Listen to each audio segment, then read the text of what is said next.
Imagínatelo, estás en tu escritorio, buscando respuestas rápidas para un trabajo, ideas para un vídeo o simplemente intentando entender qué demonios está pasando con la inteligencia artificial de la que todo el mundo habla. Escribes una pregunta en ChatGPT y ¡pum! En segundos tienes una respuesta coherente, bien redactada y a veces hasta graciosa. Pero espera, ¿cómo lo hace? No es magia, aunque lo parezca. La mayoría de las personas usa ChatGPT como quien usa una calculadora, sin pensar mucho en lo que pasa dentro. Pero hoy vamos a abrir la caja negra. Y para eso te propongo algo. Acompáñame en este pequeño vídeo, una especie de aventura técnica contada como historia. Porque sí, entender cómo funciona ChatGPT puede parecer intimidante, pero no lo es tanto si lo explicamos al estilo Byteando, con ejemplos cotidianos y uno que otro giro narrativo. Vamos a ir más allá del simple, es una inteligencia artificial que responde preguntas. Quiero que al final de este vídeo no solo sepas cómo funciona, sino que puedas explicárselo a alguien usando palabras comunes, como quien cuenta una anécdota o una historia en una reunión familiar. Es hora de descubrir los engranajes invisibles de esta tecnología que está cambiando el mundo. Vamos a ir por partes, como si analizáramos un robot pieza por pieza. Empezaremos con el preentrenamiento, o el nacimiento del modelo.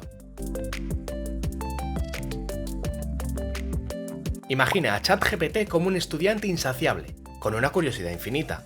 Durante su entrenamiento leyó millones de libros, artículos, foros, sitios web y líneas de código. Pero no se trata de memorizar palabra por palabra, como haría un loro o como haríamos nosotros en un examen de historia. No, lo que hace es mucho más sofisticado. Construye una especie de mapa mental matemático que le permite entender las relaciones entre ideas usando la indexación de datos. Este mapa no está hecho de papel ni tinta, sino de vectores, que son representaciones numéricas que colocan cada palabra o concepto en un espacio de muchísimas dimensiones. Piensa en una tabla de Excel gigantesca, la tabla de Excel más grande que has visto nunca. Pero en lugar de nombres de productos y precios, cada celda contiene una coordenada que representa una palabra o una idea. Y no hablamos de un espacio en 2D o 3D, sino de miles de dimensiones. Para que se entienda mejor, imagina una galaxia donde cada estrella representa una palabra, y las que tienen significados parecidos están muy cerca unas de otras. Por ejemplo, la palabra rey y la palabra reina están casi al lado. Vamos a llamar a esa distancia entre ellas simplemente D. Ahora lo realmente fascinante. Si al vector de rey le sumamos el vector de mujer, el resultado te lleva a una posición muy cercana a reina, y esa nueva distancia también es aproximadamente D. Es decir, el modelo aprendido que rey más mujer equivale a reina. Esto demuestra que esta galaxia semántica no solo contiene palabras flotando, sino que también captura las relaciones entre ellas. Otra forma de verlo es como si en un sistema de rutas pudieras ir de rey a reina tomando un atajo que pasa por mujer, porque el modelo ha entendido que reina se construye a partir de esos conceptos combinados. Eso es lo que se conoce como vectorización semántica, y es la base que le permite a ChatGPT comprender y relacionar ideas de forma abstracta. No ve palabras sueltas, sino conexiones. Es como si tuviera un GPS en esa galaxia, que le permite navegar entre conceptos, encontrar similitudes y construir respuestas coherentes a partir de esos recorridos invisibles. Y todo esto ocurre antes de que el modelo haya respondido siquiera una sola pregunta. Es su fase de preparación, donde aprende el lenguaje, sus matices y relaciones, como un estudiante que absorbe todo antes de su primer examen. Para entender cómo piensa ChatGPT, primero tenemos que hablar del lenguaje de los tokens. Hay que olvidarse un poco del lenguaje tal como lo usamos los humanos, porque este modelo no trabaja con palabras completas, sino con fragmentos más pequeños llamados token. Un token puede ser una sílaba, una palabra corta o incluso una parte de una palabra larga. Por ejemplo, computadora podría dividirse en 2 o 3 tokens, dependiendo del idioma y del modelo. En inglés, palabras como unbelievable se descomponen en cosas como believe y able. Es como si en lugar de leer palabras como piezas enteras, ChatGPT leyera bloques de Lego lingüísticos, que va encajando para formar ideas más grandes. ¿Pero por qué funciona así? Porque descomponer el lenguaje en tokens permite manejar mejor los matices, variaciones gramaticales, errores ortográficos, idiomas mixtos y hasta palabras inventadas o mal escritas. ChatGPT no necesita conocer toda la palabra para entender su sentido. Le basta con ver los fragmentos y sus patrones de uso. Cuando tú escribes algo, lo primero que hace el modelo es convertir ese texto en una secuencia de tokens. Luego los procesa uno por uno para entender el contexto y finalmente genera tokens de salida, uno a uno, como si compusiera una melodía. Imagínalo como un compositor que, nota por nota, va decidiendo cuál es la siguiente nota lógica según lo que ya se está tocando. No compone toda la partitura de golpe, sino que improvisa con estructura. Sabe qué sonoridad viene bien después de cada acorde y así construye frases completas en tiempo real. Esta forma de trabajar permite al modelo ser flexible y adaptativo. Puede cambiar de idioma en medio de una frase, continuar un poema, corregir errores tipográficos o adaptar su estilo al tuyo. Todo gracias a esta lectura microscópica del lenguaje, token a token. Ahora hablaremos del corazón de ChatGPT, que es su habilidad para predecir el siguiente token, y para eso utiliza una herramienta matemática fundamental llamada softmax. Suena intimidante, pero no te preocupes, que lo vamos a desmontar paso a paso. Cuando escribes algo como hola, ¿cómo estás?, para responderte el modelo intenta decidir cuál es el token que debería venir a continuación. Para hacerlo le asigna un valor numérico a cada posible token de respuesta, en función del contexto. Estos valores se llaman logits, que son números en bruto que indican qué tan probable parece cada palabra según el modelo. Por ejemplo, imagínate que le preguntamos hola, ¿cómo estás?, y que para la próxima palabra el modelo calcula algo así. La palabra hola tendrá un valor de 10 puntos, la palabra bien un valor de 5 puntos y la palabra cacatúa un valor de menos 30. Estos números, aunque útiles para el modelo, no se pueden interpretar directamente como probabilidades. Por eso se pasa todo por la función softmax, que convierte todos esos valores en un rango de entre 0 y 1, asegurándose además de que la suma total sea 1, es decir, una distribución de probabilidad real. Los números muy pequeños o negativos se acercarán a 0 y los grandes se acercan a 1. Así que después del softmax, el modelo tendría algo como hola tiene un 74% de probabilidad, o 0,74. Bien, un 25 o 0,25 y cacatúa un 1% o 0,01. Es como si el modelo hiciera una pequeña encuesta interna, una especie de elecciones, donde las opciones más lógicas reciben más votos, y con eso elige el siguiente token con una mezcla de lógica y probabilidad. Esta decisión no es definitiva. Después de elegir ese token, lo añade al texto, actualiza el contexto y vuelve a hacer el mismo proceso para predecir el siguiente, token por token, como si escribiera una historia, una palabra a la vez, eligiendo siempre la siguiente nota de su melodía. Ahora hablaremos de la temperatura, un parámetro fundamental que controla la creatividad. No es que el modelo se esté calentando, pero sí es una forma muy visual de entender cuánto se arriesga a la hora de generar respuestas. La temperatura ajusta el grado de aleatoriedad que el modelo aplica cuando elige la siguiente palabra o siguiente token. Imagina que ChatGPT está eligiendo entre varias opciones posibles, cada una con una cierta probabilidad. Con temperatura baja, como 0 o 0,2, elige casi siempre la opción más probable. Esto lo hace preciso, consistente, pero también más predecible. En cambio, con temperaturas altas, como 0,8 o 1, el modelo se permite más libertad. Puede elegir opciones menos probables, lo que da lugar a respuestas más creativas, inesperadas y variadas. Es como pasar de un robot lógico a un poeta con chispa. Piénsalo como un control de estilo. Temperatura baja equivale a respuestas sobrias, correctas y de manual. Y en cambio la temperatura alta son respuestas juguetonas, espontáneas e incluso algo caóticas si te pasas. Ahora bien, ¿cómo puedes ajustar esta temperatura? En ChatGPT normal, la temperatura está fija y no se puede modificar desde la interfaz tradicional. Pero si usas GPTs personalizados, de los cuales hablaremos en un rato, o trabajas con la API de OpenAI, puedes ajustar manualmente ese valor. Solo tienes que definir un número entre 0 y 2, aunque lo más habitual es moverse entre 0 y 1. Incluso algunas herramientas creativas, como generadores de historias o asistentes conversacionales personalizados, incluyen un control deslizante para ajustar la temperatura a tu gusto. Así que si alguna vez quieres una IA más creativa o más seria, recuerda, ajustar la temperatura es como afinar su personalidad. Una de las cosas que más sorprende a quienes usan ChatGPT por primera vez es la fluidez con la que te responde, como si escribiera frases complejas de golpe. Pero la verdad es que, por dentro, el modelo generará respuestas token a token, es decir, una pieza a la vez. ChatGPT no ve el futuro, lo que hace es predecir, a partir del texto que ya tiene, cuál es el siguiente token más probable. Es como si estuviera escribiendo una historia palabra por palabra, sin saber exactamente cómo terminará. Después de predecir el primer token, lo añade, y con ese nuevo contexto predice el siguiente, y así sucesivamente. Es un proceso secuencial, como una cadena de dominó donde cada ficha depende de la anterior, pero lo increíble es la velocidad. Este ciclo de predicción ocurre miles de veces por segundo, gracias a las redes neuronales y sus miles de millones de parámetros. Si no sabes lo que son las redes neuronales, te dejo aquí arriba y en la descripción un vídeo de 5 minutos donde te explico qué es la inteligencia artificial y cómo funcionan estas redes neuronales.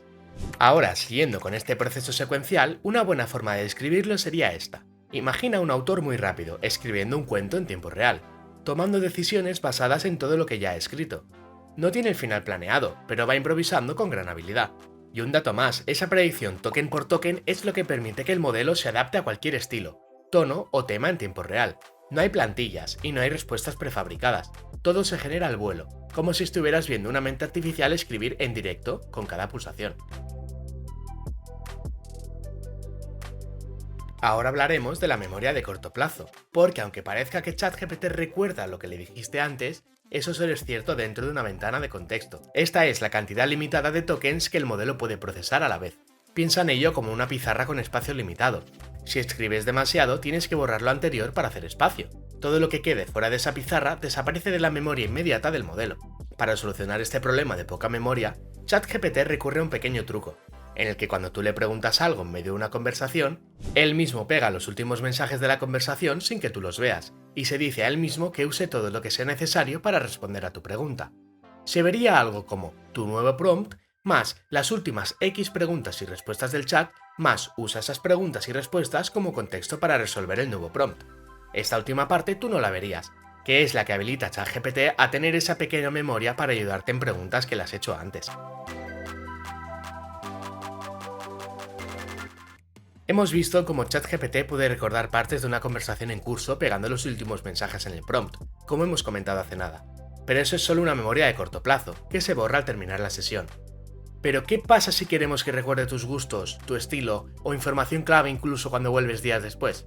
Ahí es donde entra la memoria externa. Esta memoria no vive dentro del modelo, sino en un sistema externo que guarda datos específicos sobre ti, cómo te gusta que te respondan, tu nombre, tus temas favoritos. Esa información se introduce automáticamente en el prompt al inicio de cada nueva conversación, de forma invisible para ti. Es como si el sistema dijera: este usuario se llama Ana y prefiere respuestas breves y con ejemplos. A diferencia del truco que vimos en el punto anterior, donde ChatGPT copia los últimos mensajes en el prompt sin que los veas, esta memoria externa sobrevive entre sesiones y permite que el modelo se adapte mejor a ti a lo largo del tiempo. Piensa en ello como una agenda personalizada que siempre lleva consigo. Ahora hablaremos del fine-tuning o ajuste fino. Esta técnica sí que modifica directamente el cerebro del modelo, y consiste en reentrenarlo con datos adicionales para que se vuelva un experto en un área concreta. Leyes, medicina, soporte técnico, finanzas, lo que sea. También se puede afinar su comportamiento mediante el RLHF, cuyas siglas significan Reinforced Learning with Human Feedback, un sistema donde humanos revisan y califican sus respuestas para que aprenda a dar mejores resultados. Ahora, para hacer un pequeño resumen hasta aquí, una forma de visualizarlo sería: el preentrenamiento es como una educación general, el fine-tuning es una especialización profesional y la memoria externa es su libreta de apuntes sobre ti, que le ayuda a personalizar las respuestas como si ya te conociera. Esta combinación es lo que le permite que la inteligencia artificial no solo sea poderosa, sino también más humana y útil en la vida real. Ahora toca hablar de una de las extensiones más potentes de ChatGPT, la Retrieval Augmented Generation, o RAG, que significa generación aumentada por recuperación. En lugar de limitarse a lo aprendido en su entrenamiento, el modelo puede consultar fuentes externas como documentos, bases de datos o incluso internet para complementar sus respuestas. Es como si ChatGPT, en vez de responder solo con su memoria, pudiera salir corriendo a una biblioteca para buscar un dato actualizado antes de contestarte. Esto no significa que todo lo que te responda viene de internet, de hecho es todo lo contrario. ChatGPT primero te responde con todos sus conocimientos, y en caso de que necesite algún dato posterior a su entrenamiento, usa internet. Por ejemplo, ChatGPT 4, el último modelo, fue entrenado con datos de hasta junio del 2024. Es decir, que cualquier pregunta posterior a esta fecha, como por ejemplo si le preguntas el resultado de esta final de la Champions, tendrá que buscarlo en internet, apoyándose en el RAG para contestarte a esta información. Aunque todo parezca perfecto, a veces el modelo alucina. Genera contenido que suena verdadero, pero que no lo es. Esto ocurre porque se basa en patrones estadísticos, no en hechos verificados. Si algo parece probable, lo dirá, aunque no exista. Es como ese amigo que contesta con total seguridad aunque no tenga ni idea. No lo hace por malicia, sino por la necesidad de rellenar el hueco de forma coherente. Por ejemplo, hay muchos teoremas y problemas matemáticos que no tienen solución o respuesta, como la conjetura de Hodge, un famoso problema sobre geometría algebraica. Si tú le preguntas a ChatGPT que resuelva este problema, lo más seguro es que te lo resuelva, pero de forma errónea, basándose en muchos intentos fallidos de resolver de este problema a los cuales accedió en su entrenamiento. También hay que tener en cuenta que algunas de las respuestas pueden estar sesgadas, porque al fin y al cabo todos los artículos e información con la que se ha entrenado ha sido escrita por seres humanos, los cuales sin darnos cuenta a veces implantamos nuestra opinión de forma sutil, que puede llegar a pequeños sesgos de información. Por eso es muy importante ser autocríticos y hay que usar el sentido común y no fiarse ciegamente. Si algo te suena raro, investígalo. Contrastar con otras fuentes fiables siempre es una buena práctica, incluso cuando la respuesta parece perfecta. Antes de acabar el vídeo, me gustaría concienciarte un poco sobre las inteligencias artificiales, porque entrenar estos modelos no es nada barato. En 2023 se estimaba que el entrenamiento de grandes modelos como el GPT-4 consumía tanta energía como Alemania entera. Hablamos de centros de datos funcionando a plena capacidad durante semanas, consumiendo estos alrededor del 1,5% del consumo energético de todo el planeta. Se prevé que este 2025 estos centros consuman un 2% del consumo energético global, es decir, un incremento del 0,5% del consumo de todo el planeta. El incremento del consumo ha sido causado debido a que ha habido un auge de centros de datos estos últimos años. Por ejemplo, en Estados Unidos, entre el 2023 y 2024 pasaron de tener 2.500 centros a tener más de 5.700, un incremento de más del doble. Esto plantea debates importantes sobre sostenibilidad y la búsqueda de soluciones energéticamente eficientes. Si te gustaría que hiciésemos un vídeo sobre cómo la inteligencia artificial afecta al medio ambiente y cómo se podría solucionar, déjanoslo en comentarios. Y ahora sí, por último tenemos los agentes especializados. Imagina que en lugar de tener un solo asistente que sabe un poco de todo, tienes varios asistentes, cada uno experto en un tema específico. Uno que sabe muchísimo de medicina, otro de leyes, otro de programación, otro de cocina japonesa. Esos son, en esencia, los agentes especializados, o GPTs personalizados. Estos modelos funcionan sobre la misma base que ChatGPT, pero han sido ajustados, o fine-tuned, como se dice en inglés y hemos visto antes, para realizar tareas muy concretas. Se les entrena con datos adicionales o se les configura con instrucciones específicas para que respondan de una forma más afinada. Por ejemplo, puedes tener un GPT que actúe como asesor legal y que siempre te responda con un lenguaje jurídico preciso, o uno que te ayude a preparar recetas para tus vídeos de cocina o para disfrutar en casa. Este enfoque permite crear asistentes más confiables y útiles en contextos donde la precisión y el tono son claves. Incluso se pueden integrar con herramientas externas, como bases de datos, calendarios o softwares de terceros, para convertirlos en verdaderos ayudantes automatizados que toman acciones además de generar texto. Por ejemplo, para operaciones matemáticas complejas existe Wolfram, que es un agente especializado en matemáticas, que nos puede ayudar a hacer los deberes y a entenderlos gracias a que nos lo explica paso por paso. Eso sí, hay que tener en cuenta que, aunque estén especializados, no son infalibles, siguen siendo modelos estadísticos, y por eso, igual que con el modelo general, es importante revisar sus respuestas, especialmente si se usan en ámbitos sensibles como salud o finanzas. Y ahora que has llegado hasta aquí, ya no eres el mismo que hace unos minutos. Lo que antes era un misterio ahora tiene sentido. Ya no ves a ChatGPT como una caja mágica, sino como una compleja maquinaria de estadística con alma de cuentacuentos. Lo interesante es que con este conocimiento puedes usar mejor estas herramientas, puedes ajustar la temperatura, entender por qué olvida cosas o detectar cuando una respuesta puede ser una alucinación. Volvemos al escritorio. Ese mismo donde, hace unos minutos, escribiste una pregunta en ChatGPT, sin saber muy bien qué pasaba detrás. Ahora ya no estás en la oscuridad. Sabes que hay vectores, tokens, funciones matemáticas, temperatura, memoria y un montón de engranajes invisibles que hacen que una inteligencia artificial pueda conversar contigo como si fuera una persona. Y lo mejor es que este conocimiento no solo es curioso, es útil. Te permite usar mejor estas herramientas, detectar errores, aprovechar sus fortalezas y evitar caer en sus trampas. Pero no te lo quedes para ti, explícaselo a alguien más. Cuéntale esta historia como tú la entendiste, en palabras simples, como en una sobremesa. Porque si logramos que más personas comprendan cómo funciona esta tecnología, podremos usarla mejor y evitar que otros la usen mal. Así que ya sabes, si te gustó este vídeo, dale like, suscríbete y compártelo con alguien que todavía piense que ChatGPT es magia. ¡Hasta la próxima!